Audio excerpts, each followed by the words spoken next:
dans l'émission Paroles de femmes. Nous sommes dans une semaine passionnante avec un thème passionnant et un invité passionnant qui n'est nul autre que le Saint-Esprit avec le pasteur Renaté aussi. Bonjour, tu vas bien? Bonjour, très bien. Bonjour. Très bien. Une invitée passionnante. Oui, vraiment. On passe une bonne semaine avec des toi. sœurs passionnées.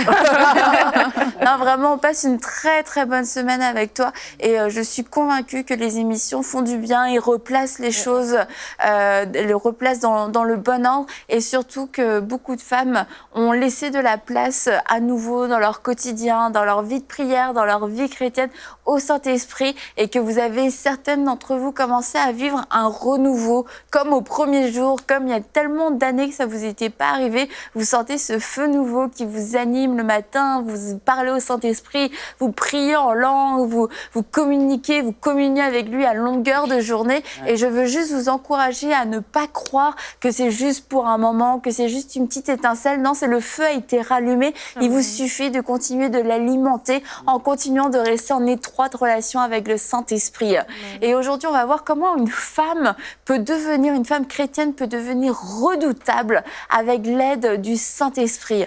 Et pasteur Renaté, le Saint-Esprit t'a beaucoup parlé justement dernièrement par rapport au rôle de la femme, ce que la femme peut porter, transformer dans la société et qu'elle ne doit pas se limiter et que le Saint-Esprit invite les femmes aujourd'hui à être une aide pour le monde finalement.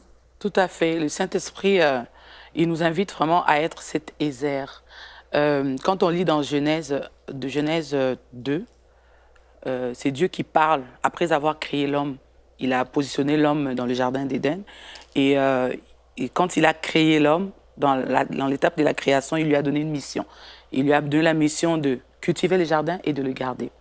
Mais tout de suite après, une fois qu'il a fini de le former, il dit « Il n'est pas bon que l'homme soit seul. Il faut que je lui donne une aide semblable. Il faut que je lui crée une aide semblable. » Et ce passage a souvent été utilisé, d'ailleurs c'est aussi un bon contexte tout à fait, pour parler de l'homme et la femme dans le cadre du mariage.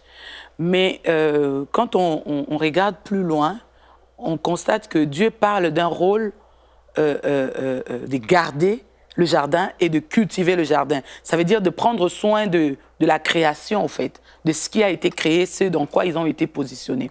Donc, ce que le Seigneur m'a fait comprendre, c'est que la femme en général, pas seulement la femme mariée, mais toute femme a ce rôle d'aide, c'est ce rôle d'Ézer. Et pour accomplir ce rôle d'Ézer, on ne peut pas le faire sans le Saint-Esprit. C'est impossible. C'est impossible. Une femme qui va opérer dans cette dimension d'Ézer sans le Saint-Esprit, on l'appellera même pas aide, au fait, parce que le qualificatif Ézer dans la Bible n'est utilisé que pour Dieu. Et c'est utilisé quand on fait une étude sérieuse de la parole, on constate que ça a été utilisé 21 fois. Et dans les 21 fois, ça a été utilisé une seule fois pour un être humain. Et la seule fois où ça a été utilisé pour l'être humain, c'est pour la femme. C'est lorsque Dieu devait créer la femme. C'est pour dire que c'est une capacité de Dieu qu'il a déposée en l'être féminin. Mais c'est pour quelque chose. C'est pour accomplir une mission, c'est pour accomplir quelque chose sur la terre. Et quand on a affaire à une femme qui n'est pas en Christ, qui n'a pas reçu Christ, parce que dès qu'on reçoit Christ, comme on l'a dit, le Saint-Esprit vient s'installer en nous. Donc une femme qui n'a pas le Saint-Esprit, ou encore qui a le Saint-Esprit mais qui ne marche pas par l'Esprit, devient comme un électron libre qui peut être utilisé par n'importe qui. Parce que son rôle, c'est d'être une aide. Mais pour être une aide, selon le cadre que Dieu a mis en place, il faut que cette femme soit conduite par l'Esprit.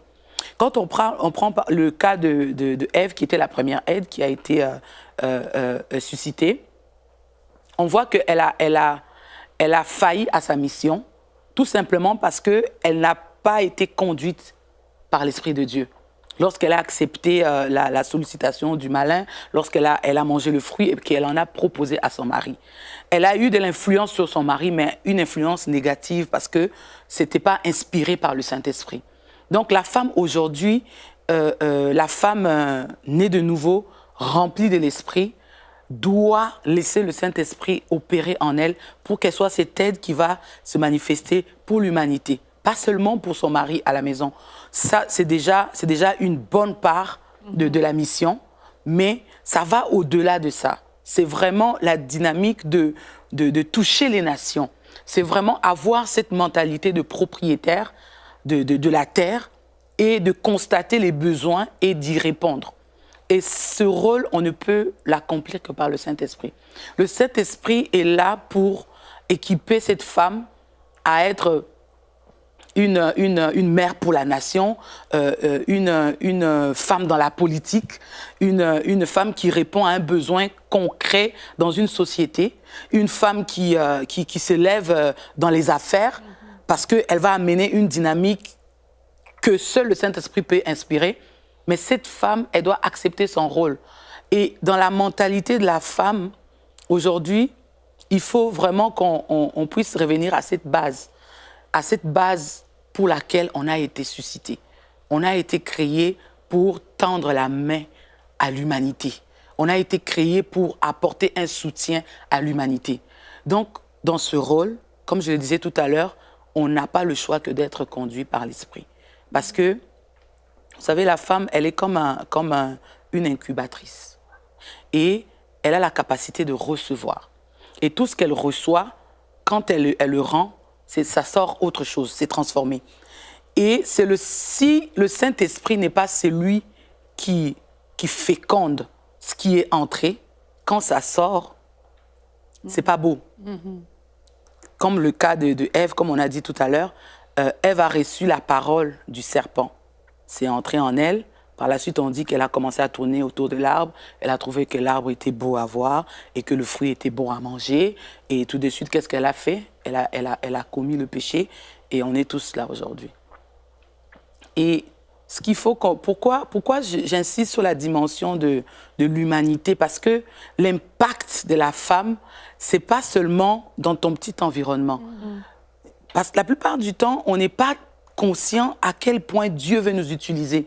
On n'est pas conscient de ça et on a l'impression que notre impact dans la société ne bouleverse pas le voisin ou voilà, c'est juste nous, à la limite, si je ne marche pas dans ma destinée, bon, c'est moi qui perds. Non, c'est l'humanité. L'humanité qui est en manque. Je donnerai l'exemple de Sarah. Lorsque Sarah a pris la décision de dire « Oh, moi, je veux vraiment un enfant, je suis fatiguée d'être seule et tout, il faut vraiment un enfant. Tiens, j'ai ma servante ici. » Elle prend la servante, elle donne à son mari. Son mari fait un bébé. Le bébé, il a grandi, il est devenu une nation. Aujourd'hui, le bébé est encore là. Et nous tous, nous subissons la présence du bébé et il y a tout ce qu'on connaît. Voilà, le bébé a eu un impact sur l'humanité. C'était une décision familiale que Sarah avait prise. Elle se disait que, voilà, elle voulait simplement être mère. Mais l'impact, on le subit jusqu'à aujourd'hui. L'impact de Ève, on le subit jusqu'à aujourd'hui. Donc, c'est pour dire que la dimension de l'humanité doit vraiment transcender en nous. Savoir que notre présence sur Terre, c'est pour répondre à un besoin pour l'humanité. Et que lorsque nous allons passer, et que si nous avons accompli notre destinée, l'humanité va s'en souvenir parce qu'on aura laissé des traces. Et on laissera toujours des traces. Ça sera peut-être, et je déclare que ça sera de la bonne façon. Parce que nous allons vraiment laisser le Saint-Esprit nous conduire, nous inspirer. Parce que c'est dangereux, une femme sans le Saint-Esprit, c'est une proie qui est à la merci du malin, parce que lui aussi, il le sait. Hein. Il sait que la femme, elle a une influence puissante, elle a quelque chose de puissant qu'elle doit révéler. Et c'est pour ça qu'il est passé par la femme. Parce qu'il savait que si j'atteins la femme, l'homme va suivre. Elle a une influence, je vais passer par elle pour donc c'est... C'est vrai que dans tous les cas, la femme, elle est influente et elle est redoutable, comme on l'a mis dans ce titre. Et c'est de prendre conscience, nous, en tant que femmes, de ce qu'on porte et de se dire il faut absolument que je me laisse toucher par le Saint-Esprit parce que quelque chose va sortir de ma vie, quoi que je fasse. Et peut-être que ce sera un mauvais modèle pour mes filles, que ce sera un mauvais modèle pour mes enfants et que ce sera, comme tu dis, le bébé Ismaël. Et dans 10 générations, on retrouvera ce mauvais modèle que j'ai été en tant que femme, mais peut-être que dans 10 générations, on retrouvera le bon modèle que j'ai été à cause de l'Esprit de Dieu en moi, à cause de ce que j'ai transmis et de l'héritage spirituel. Et tu disais, la femme est comme cette incubatrice et c'est aussi une donneuse d'héritage, je sais pas comment on dit, une transmetteuse. Ouais, j'étais une transmissionniste. Ouais, mais je crois que ça sonnait bien.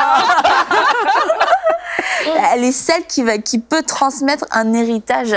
Et là, je ne parle pas d'héritage d'argent, mais un héritage de vie, et notamment un héritage spirituel. Et on voit, notamment dans les rubriques flashback que Anne elle fait régulièrement dans Bonjour chez vous, c'est étonnant à chaque fois de voir quel rôle a pu jouer une mère dans la destinée de son enfant, et de voir qu'il y a de nombreux hommes de Dieu qu'aujourd'hui on admire, qu'on respecte, mais ils viennent d'où? C'est ça. Il y a une maman derrière qui a prié, il y a une maman derrière qui s'est tenue dans la foi pour pas que cet enfant meure, pour que cet enfant puisse marcher dans les voies de Dieu. Et on voit que cette femme-là a saisi la puissance du Saint-Esprit pour pouvoir la transmettre, et qu'aujourd'hui on est au bénéfice de ces hommes de Dieu qui sont passés il y a des centaines d'années quelquefois, et qui ont amené des réveils, qui ont eu des révélations de la part du Saint-Esprit, et qu'aujourd'hui on baigne dans ces révélations, on en profite.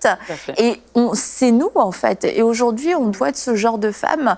Et peut-être qu'on ne se souviendra pas de notre nom, mais en tout cas, notre impact restera. C'est ça. Il doit y avoir un impact. Absolument. Dans 10 générations, on doit pouvoir regarder notre famille et dire « Ah, ça remonte où ? C'est Pasteur Rématé qui a enseigné ses enfants dans la foi. » Et vous voyez, c'est vraiment...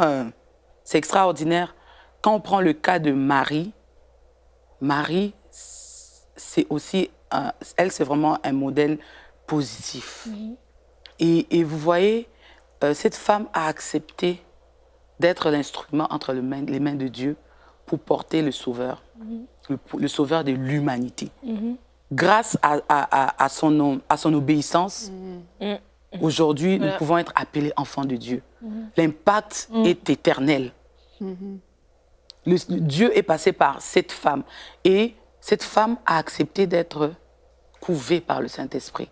Elle a reçu une parole. Parce qu'il y a une chose on ne doit pas perdre de vue, c'est que Dieu, il opère toujours avec sa parole. Dieu fonctionne toujours avec sa parole. Et là où il y a la parole, il faut qu'il y ait le Saint-Esprit. S'il n'y a pas le Saint-Esprit, il n'y a rien qui se passe. Et s'il n'y a que le Saint-Esprit, il n'y a pas la parole, il y a des mouvements. Il y a plein de choses qui se passent. Mais il n'y a pas ce qu'il faut, parce qu'il n'y a pas la substance. Parce que la parole de Dieu, c'est la sémence. Et la sémence doit être fécondée. Mais pour qu'elle soit fécondée, elle doit être déposée quelque part. Et c'est quelque part, c'est cette femme-là, c'est cette Marie qui a reçu la parole, qui l'a acceptée. Et quand l'ange lui a expliqué, elle a posé la question, comment cela se fera-t-il? L'ange lui dit, le Saint-Esprit viendra, il te couvrira de son ombre. Et le Saint-Enfant que tu auras sera appelé Fils de Dieu. Elle a accepté cette mission et le Saint-Esprit a fait son travail. Donc nous, toutes, nous avons cette responsabilité d'accepter ce que le Seigneur veut faire avec nous. Et par la suite, de laisser le Saint-Esprit nous couvrir de son ombre pour que ce qui sort de nous soit à la gloire de Dieu. Une femme sans le Saint-Esprit, c'est comme une couveuse sans électricité. S'il n'y a pas d'électricité dans une couveuse, il n'y a rien qui se passe. Tu as beau mettre un œuf dedans, il n'y aura pas une poule de main. Ça restera un œuf. Il n'y aura rien qui va se passer. Tu as beau déposer de la parole dans cette femme, ça ne produira rien, au fait. Parce que le Saint-Esprit, c'est lui qui vient activer, c'est lui qui vient donner la force à la parole qui a été reçue. C'est pour ça qu'on dit que le Saint-Esprit te couvrira, parce que Marie a reçu une parole. Elle n'a pas reçu une sémence d'homme. Elle a reçu la sémence de Dieu qui est sa parole. Et c'est ce que le Saint-Esprit est venu couver. Et par la suite, on a vu la manifestation de Christ. Chaque femme a quelque chose que le Saint-Esprit doit venir couvrir.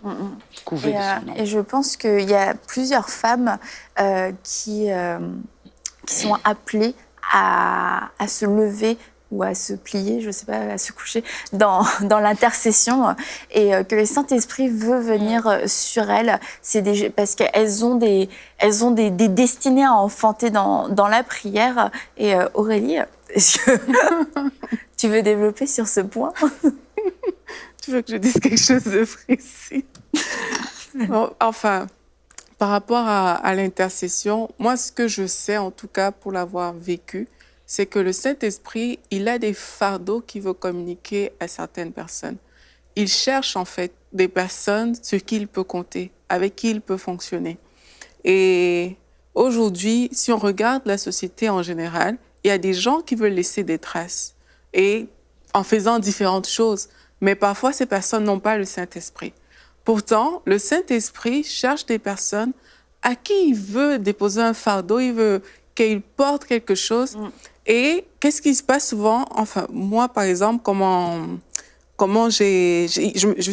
il m'est arrivé de prier pour des sujets que je n'avais pas calculés du tout. Mais je sais que c'est le Saint-Esprit qui a déposé ça en moi.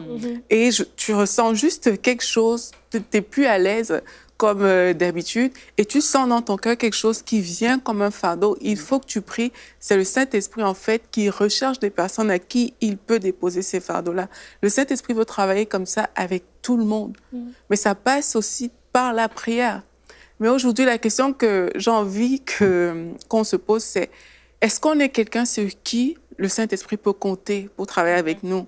Est-ce qu'on est cette femme que si le Saint-Esprit vient dire, comme il a dit à Marie, quand l'ange est arrivé, l'ange dit à Marie que voilà, elle a été choisie pour être cette femme-là. Elle s'est juste soumise. Elle a juste dit, je suis la servante du Seigneur, qu'il me soit fait selon sa volonté. Et est-ce que nous, aujourd'hui, le Saint-Esprit peut compter sur nous? Est-ce que si le Saint-Esprit nous met à cœur, parfois on a des personnes comme ça, que tu penses à quelqu'un à qui tu n'avais pas pensé, le Saint-Esprit te met cette personne-là à cœur. Mais comment tu réagis par rapport à cette information que le Saint-Esprit t'a donnée? Est-ce que, OK, soit tu n'y prêtes pas attention, ou alors, OK, j'ai pensé à toi sans plus, mais est-ce qu'on va souvent chercher plus loin pour se dire, OK, mais ça, c'est pas un hasard. Peut-être peut-être le Saint-Esprit veut faire quelque chose avec moi par rapport à cette personne-là. Et c'est vraiment bien qu'on se positionne comme ça, comme ces personnes sur qui le Saint-Esprit peut compter, en fait. Il y a tellement de missions, il y a tellement de choses à faire, en fait. Mais est-ce qu'on peut être ces personnes-là? C'est de dire, oui, Seigneur, je veux être cette personne. Si tu me dis de faire telle chose, je veux pouvoir le faire. Je ne veux pas laisser une marque sur la terre parce que, voilà, j'ai fait le buzz, je ne sais pas, sur des réseaux sociaux, j'ai fait ci, j'ai fait ça. C'est pas ça. C'est est-ce que le Saint-Esprit est derrière l'action que je pose? Est-ce que c'est lui qui l'a piloté? Est-ce que c'est lui qui m'a mené là où je suis, en fait? Et c'est ça qu'on doit rechercher. Mais je crois qu'il faut développer une sensibilité au Saint-Esprit, en fait, une sensibilité à écouter ce qu'il a à dire.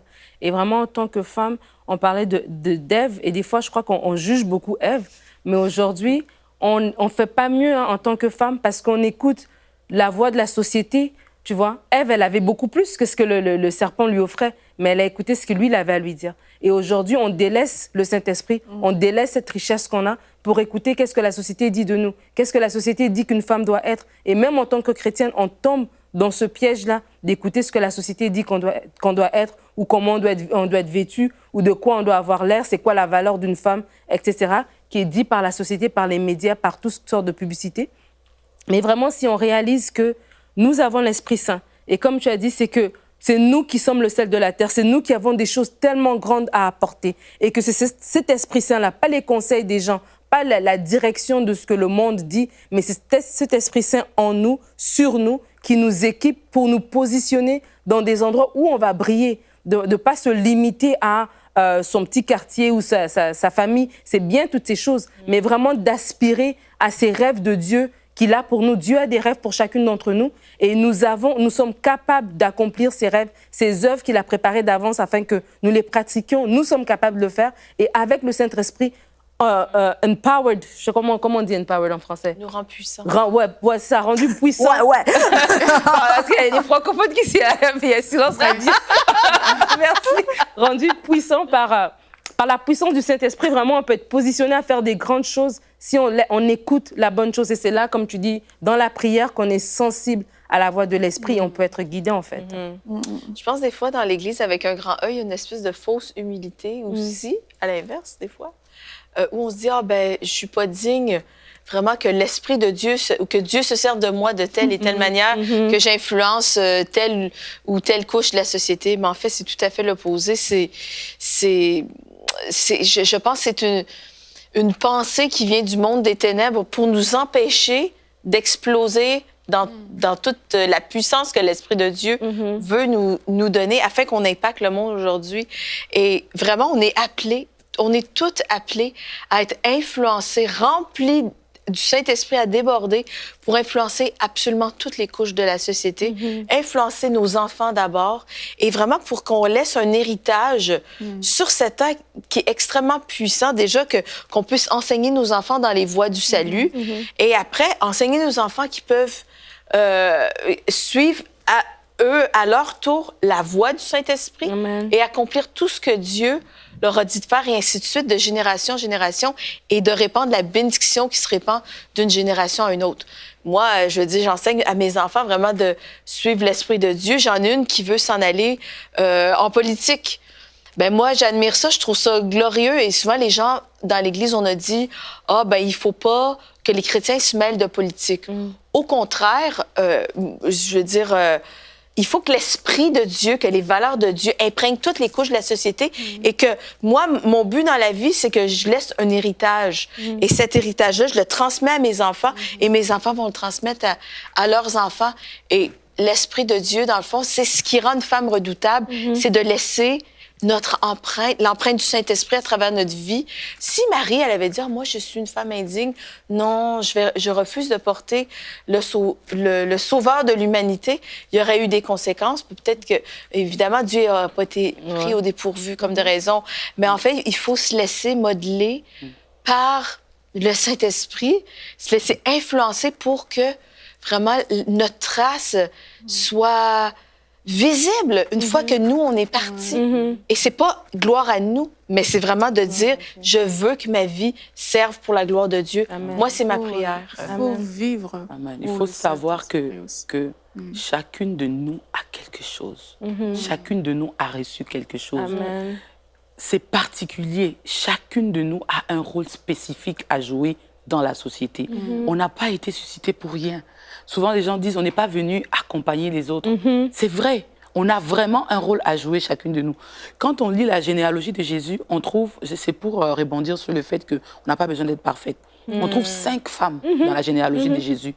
Et les 5 femmes, leurs vies sont, à part Marie, qu'on dit vierge, et puis qu'on nous présente vraiment avec une bonne réputation, c'est la seule parmi les 5.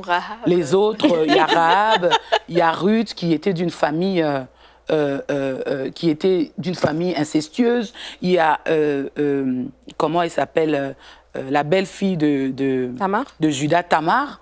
Tamar qui a conçu de son beau-père. C'est des choses comme ça. Il y avait de l'action. Oui, il y a vraiment de l'action. Mais Dieu ne s'arrête pas à ça, vous comprenez?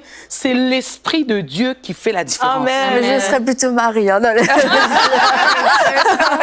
on regardera ma généalogie. Voilà. C'est-à-dire qu'il ne faut pas s'arrêter à ce qu'on est. Voilà pourquoi, dans les émissions précédentes, on a dit que Christ t'a choisi tel que tu es. Christ, il sait que celui qu'il a déjà envoyé en toi est capable de te transformer en or. Amen. Il est capable de te rendre cette épouse qui va se mettre avec l'esprit, comme on voit dans Apocalypse, on dit l'épouse et l'esprit disent viens. Parce que cette épouse-là, elle a été façonnée par l'Esprit, elle a été lavée, elle a été nettoyée, elle a été transformée, elle a été éduquée, elle a été enseignée, elle a été élevée, elle a été utile. Elle sait que si l'époux vient, il sera content. Donc, elle s'assoit avec l'Esprit et dit, viens. Viens constater ce qui a été fait. Viens voir comment je me suis soumise. Parce que la soumission est impossible sans le Saint-Esprit. On le voit, les gens se battent. Si tu te bats encore avec la soumission, ma sœur, Ça veut dire que cherche encore le Saint-Esprit. Parce que tu comprendras que c'est par lui que ça passe. Parce que, au fait, ne pas se soumettre, c'est facile. Ça, c'est vraiment la capacité du malin, en fait. C'est la base. La base. Ça, c'est comme ça va de soi. C'est comme pour l'homme qui a péché. C'est normal qu'il ne se soumette pas. Mais la soumission, tu vas un peu plus loin. Tu cherches le Saint-Esprit. C'est lui qui t'amène dans ce cœur soumis, cette capacité à te soumettre à lui en premier, et ça découle sur ton mari, sur tes autorités, et ainsi de suite. On avait fait une série avec toi sur la soumission. Très bonne série aussi. Et avant qu'on puisse terminer cette émission, j'aimerais te demander, est-ce que tu pourrais prier pour les femmes qui ont entendu cette émission et qui se disent, je comprends que je suis une aide, mais franchement, je sais pas trop quoi faire, comment le faire.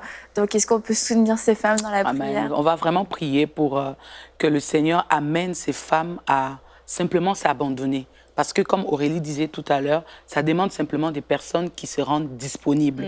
C'est tout. Dieu, il sait, il a déjà ce qu'il a prévu pour chacune de nous. Donc, juste s'abandonner, c'est laisser entre ses mains, sans calcul, sans considérer son état, sans considérer son environnement. Simplement, laisser le Saint-Esprit prendre le contrôle. Père, nous voulons te présenter ces femmes qui sont connectées aujourd'hui, ces femmes qui écoutent cette émission. Je prie que par ton esprit, tu puisses les amener à un esprit d'abandon sans précédent, qu'ils puissent s'en remettre complètement à toi. Parce que toi, tu as des projets de bonheur pour chacune d'elles. Tu as un plan merveilleux pour chacune de ces vies. Tu as déjà préparé tout ce qu'il faut pour les amener à être ces femmes qui influencent d'une manière positive leur environnement. Seigneur, amène simplement les cœurs à s'incliner, parce que toi, tu es le Dieu qui déclare que tu inclines les cœurs de rois selon ta volonté.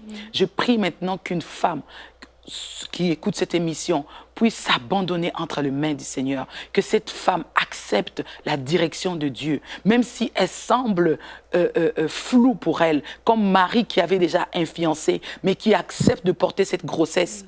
Je prie que tu puisses t'abandonner dans la même dimension, sinon plus, dans le nom de Jésus-Christ de Nazareth. Amen. Amen. Merci encore, Pasteur Renaté. Merci les filles, à vous pour cette belle émission.